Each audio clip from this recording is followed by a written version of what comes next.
Welcome to History at the OK Corral. Don't forget to subscribe, hit the like button, and share this episode with a fellow history lover. And now, on to tonight's episode. Southern Colorado, 1828. On the sparse expanses of the vast Great Plains, the Comanche chief Bull Hump surveys the dusk landscape. With a discernible glint of excitement in his eyes, he scans the surroundings. His ears listen intently as the younger Comanche warriors whom he has sent out as scouts report their findings to him. And their findings are promising. Only hours earlier, this haughty band of mostly young Comanche warriors had ridden into the area that fur trader William Bent has recently begun constructing and what will come to be known colloquially as Bent's Fort. Bent has been inspired to begin construction on the compound-like area due to its ideal location at the mouth of the Huerfano River. This makes it a hub for local trading activity, and the Comanche, assured in both their growing martial and economic prowess, have strode into the area under the unofficial leadership of Bull Hump, a veteran warrior and affluent trader himself. Though they are notoriously bellicose in nature, the Comanche have spent the preceding few years ensconced in a bitter conflict with their northerly neighbors, the Cheyenne. Though it is generally proffered that the Comanche were relegated to the vast expanses of the southern plains that encompass the area from present-day northern Mexico to Kansas, it is argued by George Bird Grinnell in his work, The Fighting Cheyenne, that their area of influence, and very likely their area of occupancy during the 1820s, was far wider than understood by present-day ethnographers. He writes, "When the Cheyenne began to work west and southwest from the Missouri River, they found the country occupied by the Kiowas, and the people whom they call, when they are in the mountains, the Shoshone, and on the plains, Skiskini wo Istaniu, or Snake People, the Comanches." The Cheyenne recognize the extremely close relationship which exists between these two tribes of the mountains and the plains, and say that the Shoshone ought to be called mountain snakes or mountain Comanches. The Comanches, they say, range from the Yellowstone River south to beyond the Platte. Grinnell continues, "The wide range of the Shoshone stock on the plains has perhaps not yet been fully appreciated. I believe that at the time of the migration southward of the Blackfeet, the Snakes or the Shoshone occupied much plains territory from the St. Mary's River in Montana and British America southward, perhaps to the Yellowstone. As late as 1840, the mountain Shoshone used to make their war excursions out on the plains of the north, and a war party of them once came as far south as Bent's Fort, where, during a quarrel arising from their insistence that they should be admitted within the fort at an inopportune time, one of them was killed. Some of the writers on the Plains tribes seem not to have understood the close relationship of the Shoshone and the Comanche, and persons who are not aware that the Comanche were reported in the 18th century as ranging in Texas and Mexico perhaps have not realized that people of the same blood and speaking the same language may have lived at the time on the northern plains under another name. A realization of that fact may serve to clear up some apparent confusions. I believe in the matter of the relationships of the tribes who lived about him, the Indian was a much better ethnologist than the early trapper, trader, or missionary who wrote books upon the West, which he had just ventured into, and whose people and products were absolutely new to him. Though the exact date of the first conflict between the Cheyenne and the Comanche is unclear, the reason behind their conflict is, for the most part, easily discernible. This area of the southern plains is not only a central locale for several valuable trade routes, it is a prime territory for the massive buffalo herds whom most plains tribes depend on nearly entirely for their sustenance and survival. By the mid-1820s, countless bloody, tragic, and terrible atrocities had been wrought on both sides of the conflict in the interest of expansion and, just as significantly, retribution. Now, believing their hated enemy to be somewhere near this current location, Bull Hump and his warriors have spent the entire afternoon scouring the area in search of any sign that the Cheyenne might be present. Assured that their enemy is somewhere within the immediate vicinity, Bull Hump and several of the more experienced warriors questioned William Bent as to when he had last seen the Cheyenne, and from which direction they had come. Bent, doubtless at least slightly intimidated by the potential consequences of his answer, responds that he has seen a sizable party of Cheyenne a few days earlier, coming from the northeast. Bull Hump and his cohorts now confer on the best course of action to follow.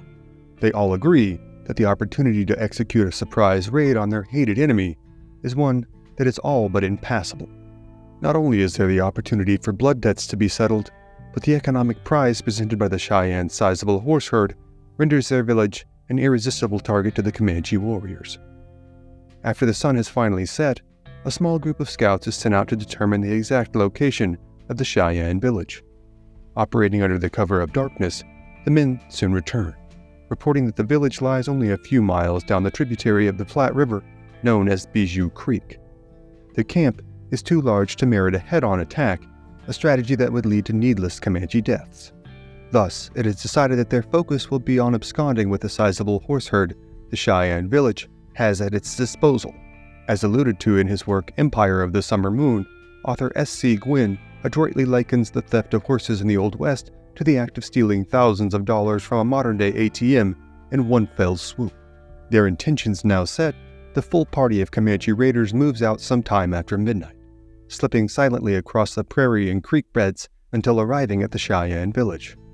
Without hesitation, the experienced warriors sneak into place, surrounding the horse herd while taking care not to alert the young Cheyenne boys charged with being on watch.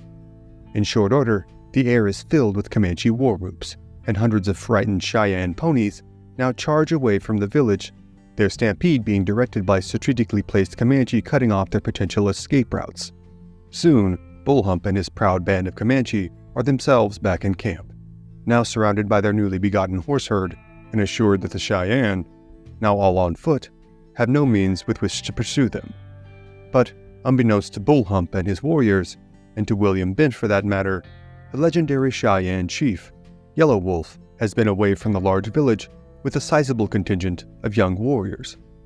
They have been out gathering wild horses, vestiges of the larger population of horses that have been continually working their way northward via trade and migration. Though it is the middle of the night, the warriors are eager to make their way home and intend on arriving near dawn. As they move, one of the warriors near the front of the herd rides back towards Yellow Wolf. He reports that the men at the front all concur that they smell the distinct aroma of burning buffalo chips. The chips, made of dried buffalo dung, are the main source of fire fuel on the timberless plains, and the smell of their smoke is indicative that another tribe is in the area. A contingent of Cheyenne scouts is sent out to investigate, and they return in short order to report that they have found an encampment of several Comanche warriors in possession of what the Cheyenne recognize to be their own horse herd. Yellow Wolf directs a portion of his men to stay with the horses they currently have, while he leads the majority cut off the Comanche's egress southwards onto the plains. The Cheyenne follow their scouts back to the site of the Comanche camp, where Bull Hump and his warriors are resting until daybreak before moving their herd of stolen horses again. Yellow Wolf now brings his men to a halt, and directs them to wait until daybreak before making their charge upon the Comanche camp. He instructs the younger warriors, among whom is his beloved stepson, Walking Coyote, to rush upon the horse herd and drive them away from the Comanche and back towards their village. Finally, as the sun breaks the eastern horizon, the Cheyenne make their final approach upon the Comanche camp. They are pleased to see the Comanche who have been on guard of the horse herd throughout the night have momentarily gone into the camp with their cohorts to eat breakfast and prepare for the day's travel. Seeing that the time to strike is now, Yellow Wolf and his warriors advance in silence, walking their horses as close as possible to the camp before erupting in a cacophony of war cries as they drive the horse herd away from the Comanche village and back towards their own. Almost instantly, the Comanche reprisal comes as arrows fill the air, flying towards the Cheyenne. Seeing a chance to seize a battlefield honor, Walking Coyote, the stepson of Yellow Wolf, charges back into the very thick of the Comanche encampment, where their finest horses had been picketed down for the night. Seeing one particularly fine mount, Walking Coyote jumps from his own horse, cuts the rope picketing the prized horse, jumps back on his own horse, and rides back towards his Cheyenne comrades, leading the new horse away via the rope. When Walking Coyote rejoins his fellow Cheyenne, he triumphantly hands the lead rope of the newly reclaimed horse to his stepfather, Yellow Wolf. But rather than overjoyous pride, the young warrior sees only growing concern in the chief's eyes. Then he looks back himself, to see the Comanche in hot pursuit.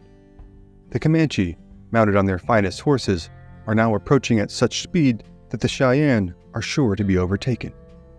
Yellow Wolf now barks out the order that all who have guns must turn back and charge on them. That is the only hope we have of getting away from them. We must fight them. Yellow Wolf, being in possession of a fine rifle himself, he leads the charge. Without hesitation, the Cheyenne with guns wheel their horses around, follow their leader in a head-on attack towards the pursuing Comanche. Within moments, they smash into the group of Comanche, numbering about 25 warriors in total, and a vicious close-quarters fight unfolds. Yellow Wolf rides up next to a Comanche warrior, sticks the barrel of his rifle into the warrior's ribcage, and expels the man's innards in a torrent of viscera as he falls to the ground with a thud. Walking Coyote, riding close behind, counts coup on the fallen warrior.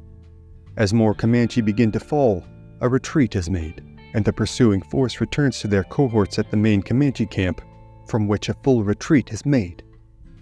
The dead Comanche are summarily scalped, and Yellow Wolf affixes the hair of the warrior he has killed on the end of his rifle barrel.